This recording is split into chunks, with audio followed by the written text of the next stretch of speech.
ठीक है, तो अब हम लोग चैप्टर एनसीईआरटी का एक नया चैप्टर स्टार्ट करते हैं। जो पुरानी एनसीईआरटी का चैप्टर नंबर कितना था, 22 था, और नई वाली एनसीईआरटी का चैप्टर नंबर 19 है।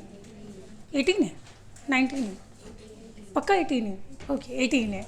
ठीक है, तो आप अपनी जो भी एनसीईआरटी है उसके अकॉर्डिंग आप लिख लो हेडलाइन कि चैप्टर का नाम क्या लिखना है। मेरा मन तो चैप्टर नंबर 22 लिखने का है।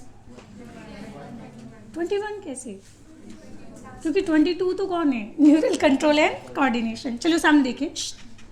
नेक्स्ट हम पढ़ते हैं यहाँ पे न्यूरल कंट्रोल एंड कोऑर्डिनेशन के बारे में बात करते हैं। वैसे न्यूरल कंट्रोल एंड कोऑर्डिनेशन है ना, तो कोऑर्डिनेशन का क्या मतलब होता है कि सभी बॉडी की सेल्स जो है वो आपस में एक साथ ट्यून में वर्क करे, तो उसी को हम लोग क्या बोलते हैं, ट्यूनिंग को हम कोऑर्डिनेशन बोलते हैं। कैसा हो, अगर कोई सिंगर गाना गा रहा है, तबला वाला तबला बजा रहा है, बांसुरी वाला बांसुरी बजा रहा है, गिटार वाला गिटार बजा रहा है, एंड सब अगर एक साथ ना बजा के अगर सब अलग अलग तरीके से बजाए तो आपको कैसा साउंड सुनाई देगा। तो उनके बीच में भी क्या देखने को मिलता है, आपको कोऑर्डिनेशन देखने को मिलता है। एग्जैक्टली तो अगर सोचिए हार्ट लंग्स के साथ कोऑर्डिनेट कर नहीं करें, ब्रेन बाकी ऑर्गन के साथ कोऑर्डिनेट नहीं करे तो क्या होगा, आप अपनी पूरी बॉडी बना सकती हो क्या, नहीं। तो आपकी पूरी बॉडी, एक सारी बॉडी के अंदर जितने भी जो सिस्टम होते हैं वो एक कोऑर्डिनेटेड मैनर में वर्क करना ज़रूरी होता है। तो एक ऑर्गन दूसरे ऑर्गन के साथ क्या कर रहा है, कोऑर्डिनेट कर रहा है ना। चलो, तो आप एक काम करना, कोऑर्डिनेशन की डेफिनेशन आप लोग एनसीईआरटी से देख लेना, ये आपका होमवर्क हो गया। ठीक है, दिखाई दे रहा है। चलो, अब कोऑर्डिनेशन के टाइप्स के बारे में बात करें तो कोऑर्डिनेशन कितने टाइप के होते हैं, बोलिए। कोऑर्डिनेशन के टाइप्स कितने होते हैं, तो आपने 2 टाइप का कोऑर्डिनेशन सुना होगा। एक होता है न्यूरल कोऑर्डिनेशन एंड दूसरा होता है कौन सा, हार्मोनल कोऑर्डिनेशन। हार्मोनल या फिर चैप्टर नंबर जो 22 है that is the chemical coordination, chemical coordination. तो मुझे बताइए, ये तो कॉमन सेंस की बात है कि बेटा आपकी बॉडी की सभी सेल्स को रेगुलेट करने की जिम्मेदारी किसकी, नर्वस सिस्टम की, न्यूरॉन की है। किसकी जिम्मेदारी है, न्यूरॉन्स की। तो फिर बेटा यहाँ पे हार्मोन्स की या फिर केमिकल की नीड क्यों पड़ी। केमिकल मतलब यहाँ पे आ जाता है कौन, हार्मोन्स। तो हार्मोन्स की क्या ज़रूरत पड़ी। बाय द वे अगर देखा जाए, क्या ये पॉसिबल हो सकता है कि आपकी बॉडी के अंदर जितनी भी सेल्स है जो मिलियंस में होती है, उन सब सेल्स के पास ब्रेन से हर एक सेल के लिए एक पर्टिकुलर न्यूरॉन जाए, है। क्या ऐसा पॉसिबल हो सकता है कि भारत का प्रधानमंत्री इंडिया के अंदर जो पॉपुलेशन है उस पॉपुलेशन के अंदर हर एक इंडिविजुअल पर्सन से टॉक कर सकता है, वो उनसे डायरेक्टली कम्युनिकेट कर सकता है क्या, नहीं ना। तो क्या होता है फिर उसमें, अगर ऐसा हो तो क्या दिक्कत होगी।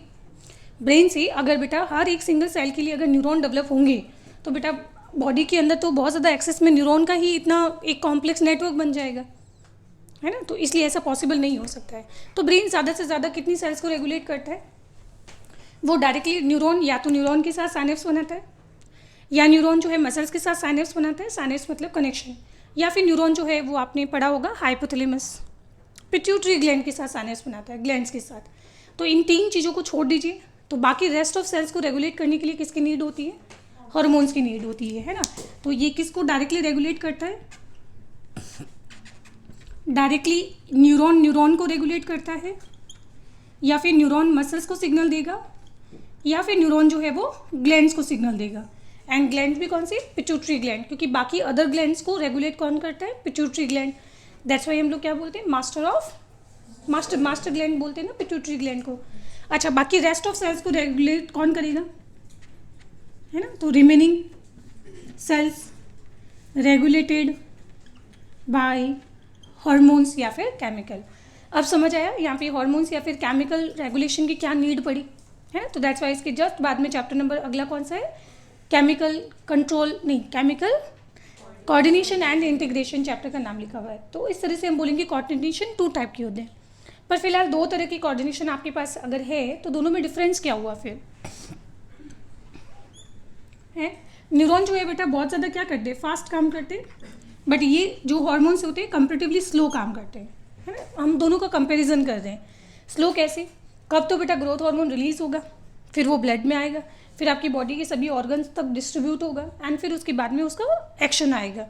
मान लो रात को अगर आपकी बॉडी पिट्यूटरी ग्लैंड से ग्रोथ हार्मोन रिलीज हुआ, तो क्या सुबह उठते ही आपकी हाइट 7 फीट हो जाती है, 8 फीट हो जाती है क्या? नहीं ना।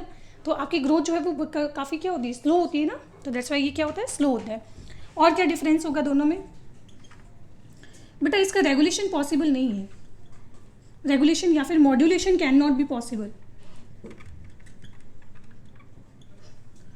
Modulation can not be possible.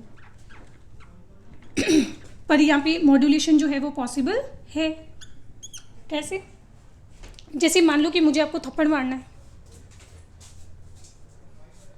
कितना कम टाइम लगा है, फास्ट था ना, मिली सेकेंड का काम था।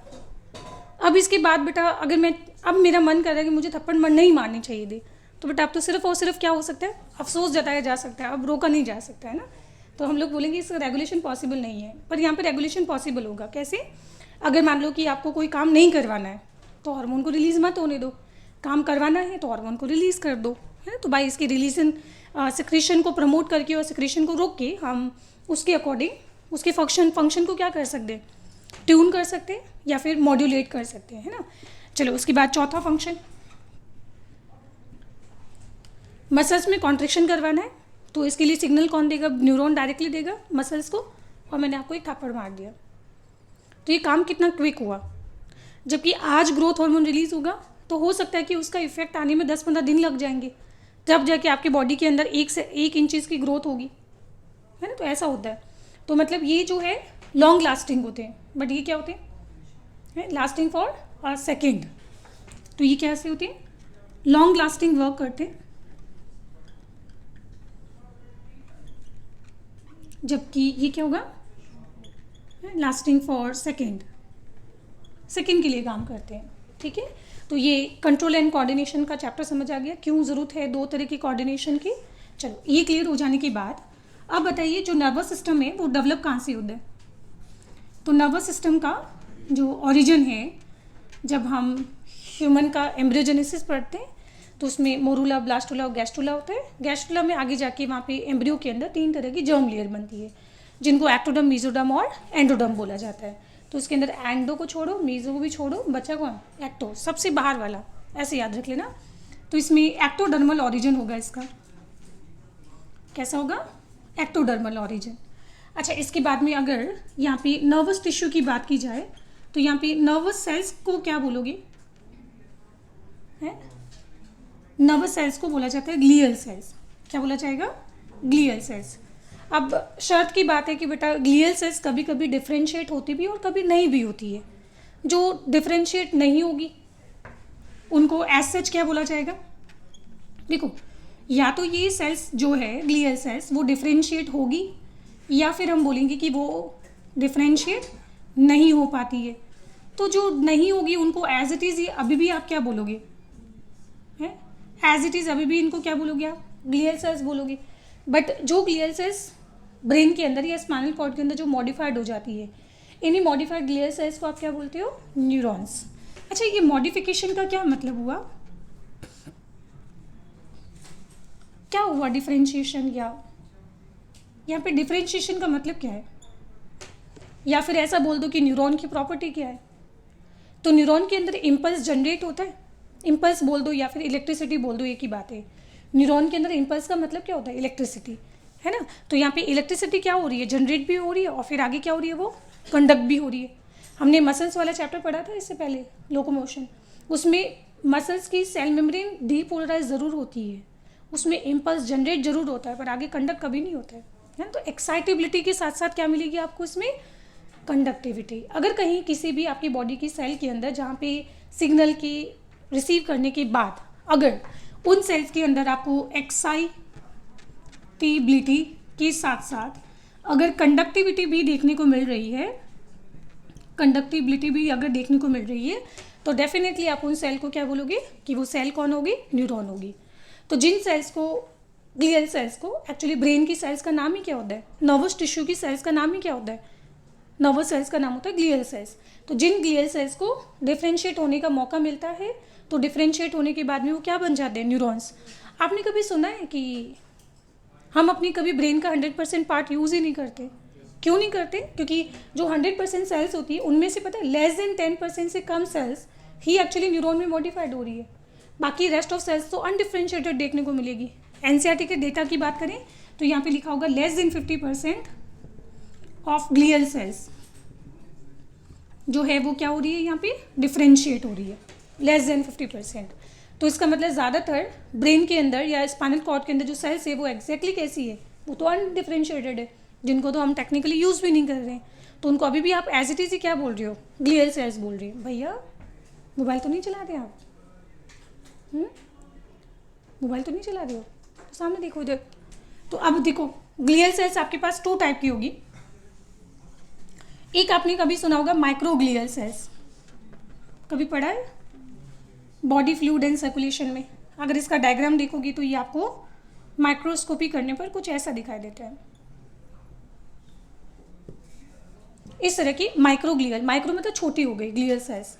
बाय द वे ये एक ट्रू ग्लियल सेल है ही नहीं, ये नर्वस सिस्टम की है ही नहीं सेल, ये तो डब्ल्यूबीसी है बेटा, ये तो क्या है डब्ल्यूबीसी। एंड डब्ल्यूबीसी का काम क्या होता है, फैगोसाइटोसिस, फैगोसाइटोसिस, फैगोसिटिक सेल हो गई, मतलब ब्रेन को और स्पाइनल कॉर्ड को प्रोटेक्ट करने का काम हो गया इसका, है। सीएनएस के अंदर प्रेजेंट होती है माइक्रोग्लियल सेल्स। बट आपको थोड़ा अजीब नहीं लगा? क्योंकि जहाँ तक हम जानते हैं कि ब्रेन के अंदर कभी भी ब्लड सप्लाई नहीं होती है। क्यों? क्योंकि ब्लड और ब्रेन के बीच में एक बैरियर होता है जिसको बोलते हैं BBB, blood brain barrier. And बेटा उसको क्रॉस करके ब्रेन के अंदर एंटर तो बेटा वायरस के लिए भी बड़ा मुश्किल होता है। सोचो वायरस से छोटा तो क्या ही होगा, है ना। मतलब इजीली वायरस से बेटा ब्रेन के अंदर एंटर नहीं हो सकता। रीज़न क्या होता है, उनके बीच में एक बड़ा स्पेसिफिक या फिर हम बोल सकते हैं सेलेक्टिव बैरियर होता है। तो फिर ये डब्ल्यूबीसी कैसे चली गई अंदर, ये डब्ल्यूबीसी कैसे गई अंदर?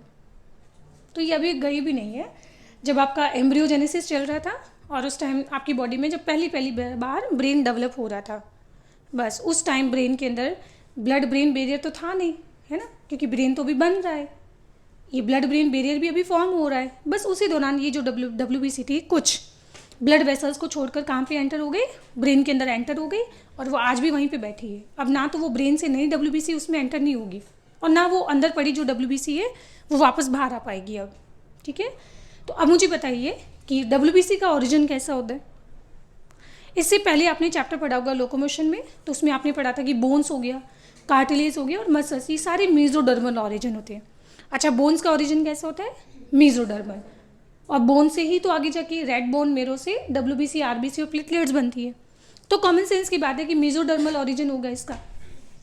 तो यहाँ पे ये माइक्रोग्लियल सेल जो है ये कैसी होगी, मेसोडर्मल ओरिजिन होगा।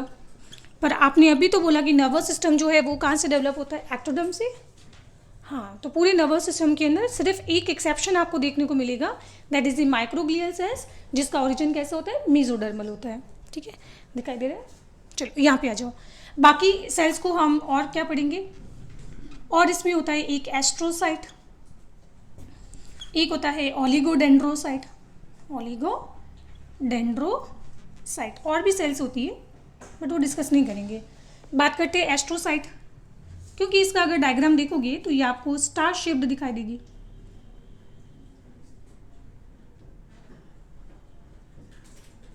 सो दैट्स वाई इसका नाम क्या रख दिया गया, एस्ट्रोसाइट। तो इसका जो शेप होता है वो कैसा होगा, स्टार शेप्ड होगा। तो इसका काम क्या होता है, इसका फंक्शन क्या होगा। अगर ब्रेन के अंदर कहीं पे भी कुछ डैमेज होता है तो उस डैमेज को रिपेयर करना और प्लस सपोर्ट देना नर्वस सिस्टम को। बाकी जो न्यूरॉन्स है उनके बीच बीच में आपको क्या मिलेगी, ग्लियल सेल्स, जो सभी न्यूरॉन को क्या कर रहा है, इस तरह से सपोर्ट देने का काम कर रहा है। और प्लस तीसरा ब्लड ब्रेन बैरियर का फॉर्मेशन करना, क्या बनाना। तो इसके 3 फंक्शन आप लोग याद रखना, कौन कौन से, ब्लड ब्रेन बैरियर का फॉर्मेशन करना, ठीक है, एंड दूसरा यहाँ पे बाकी न्यूरॉन्स को सपोर्ट करना, एंड तीसरा यहाँ पे रिपेयर करना, रिपेयरिंग। ठीक है, एंड प्लस हम बोलते हैं कि न्यूट्रिशन भी प्रोवाइड करता है। खैर वो काम की बात नहीं है, ये 3 फंक्शन आप याद रख लोगे एस्ट्रोसाइट का। अब इधर आ जाओ, तो आप लोगों ने कभी न्यूरॉन के ऊपर माइलिन शीट पढ़ी होगी। वो एग्जैक्टली माइलिन शीट बनाता कौन है, ओलिगोडेंड्रोसाइट। अब इसका नाम ओलिगो क्यों रखा गया, ओलिगो मतलब फ्यू, डेंड्रो मतलब डेंड्रॉन्स। इसमें एक्सॉन नहीं होता है, सिर्फ क्या होता है, एक्सॉन बनाने का मौका बेटा सिर्फ न्यूरॉन को मिलता है, तभी तो उसमें क्या मिलता है आपको, कंडक्टिविटी देखने को मिलती है। बाकी इन सभी सेल के अंदर आपको डेंड्रॉन तो ज़रूर मिलेगा बट एक्सॉन नहीं मिलता है, दैट्स वाई वो सिग्नल को आगे कंडक्ट नहीं कर सकता है। तभी तो हम उसको क्या बोलते हैं कि वहाँ पे न्यूरॉन क्या हुआ है, डिफ्रेंशिएट हुआ है ना। चलो, तो यहाँ पे ओलिगो मतलब फ्यू एंड इसके पास होते हैं डेंड्रॉन्स। इसका काम होता है फॉर्मेशन ऑफ माइलिन शीथ। अच्छा, मैं एक और लिख देती हूँ, ओलिगोडेंड्रोसाइट, और आपने कभी सुना होगा स्वान सेल्स, है ना बेटा। स्वान सेल्स जो है वो आपको मिलेगा इन पेरिफेरल न्यूरल सिस्टम, पढ़ेंगे हम, cranial nerve, spinal nerve, sympathetic, parasympathetic, है ना, यहाँ मिलेगा आपको। जबकि ब्रेन और स्पाइनल कॉर्ड के अंदर क्या मिलेगा, ओलिगोडेंड्रोसाइट्स। दोनों का ही काम क्या होता है, formation of myelin sheath, formation of myelin sheath. बताइए कोई परेशानी। तो इस तरह से अब तक हमने टॉपिक कंप्लीट किया है, कौन सा, नर्वस टिश्यू, है ना, नर्वस टिश्यू। तो इस टिश्यू के अंदर कौन कौन सी सेल्स प्रेजेंट होती है, ये आपको क्लियर हो गया। ठीक है, चलो इसके बाद हम लोग नेक्स्ट स्टार्ट करेंगे क्या, यहाँ पे स्ट्रक्चर ऑफ न्यूरॉन। तो ब्रेन का, या सॉरी नर्वस टिश्यू का, नर्वस सिस्टम का, यहाँ पे स्ट्रक्चरल एंड फंक्शनल यूनिट क्या होता है, न्यूरॉन। लिखिए इसको।